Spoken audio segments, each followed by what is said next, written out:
The Holy Quran tells us, O mankind, we have created you, male and a female, and we have made you into nations and tribes so that you may know one another. The Talmud tells us the whole of the Torah is for the purpose of promoting peace.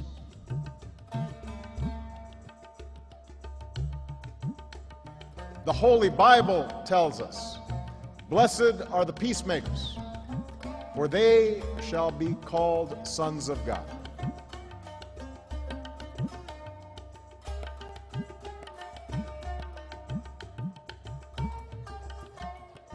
Honorable guests, ladies and gentlemen, good morning, assalamu alaikum, adab and namaskar.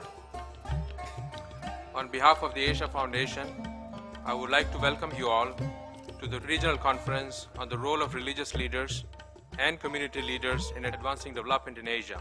This regional conference, sponsored by the U.S. government through the U.S. Agency for International Development, is an important part of President Obama's commitment to advancing democracy and development through global engagement.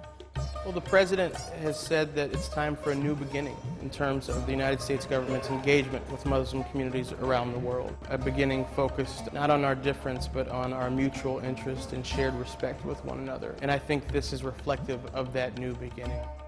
This conference is an incredible opportunity. This is the first time, I believe, where we've actually brought people together not just to talk about their faith, but to talk about what they can really do in their communities to help turn their communities around. And I think that's what's really exciting about this. One of the important functions of religious leaders is to be the conscience of the region, the nation. The religious leaders are stakeholders. They are actors. And in Asia, they are strategically placed and located in order to really intervene in development issues and peace issues in the region. It's not just one-sided progress that we are going for. We want an overall progress and happiness for the individual. Most certainly in my country, religious leaders can play a huge role in removing obstacles in the way of economic progress and in enabling the fruits of economic progress to reach to the most deserving of members of the society. One of the most important parts of the Leaders of Influence program is to really build bridges between religious leaders, community leaders, political actors, and then to find ways in which they can work together. The overall objective is to help countries, in this case in Asia, look at what has worked. What are some of the models and the lessons learned that they can take back to their own communities? There is a big gap between Islamic teachings and the reality. What is needed, I think, is education and opening up the perspectives of these religious leaders to contemporary issues. Girls should stay at home. Girls should not go for higher education because da-da-da-da-da-da. So when they go to re-engage with the prostitute, they don't want to use the condom. Whether it's with trafficking, whether it's with family planning and reproductive health, whether it's HIV/AIDS, whether it's basic education for the kids in their community, and even economic growth. How do you create jobs? How do you create prosperity in your communities? And I think this is where these religious and community leaders come together and really have a voice in this. Well, by our being here, by our helping facilitate this, we're showing Asia that, look, we understand the issues out here. We understand that the solutions ultimately are going to be local solutions, that ultimately the religious and community leaders in each country are going to decide the best way in which they can help development.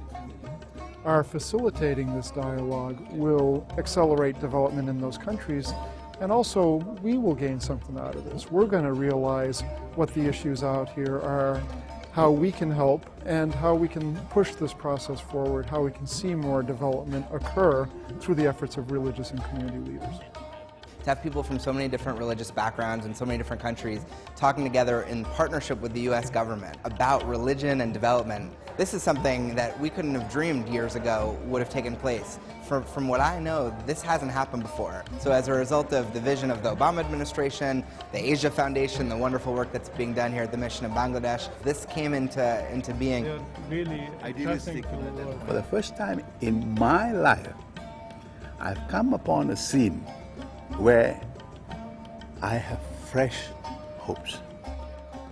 This exposure of the many peoples, many religions, is a starting point, if not something more. So we are trying what we say, uniting the differences. When I'm here, it's so inspiring. And so when young people ask me, Samira, is there hope? Is volunteerism passé? Is it something to forget about? You know, all this work for other people and selflessness. I said it is so much alive in other people.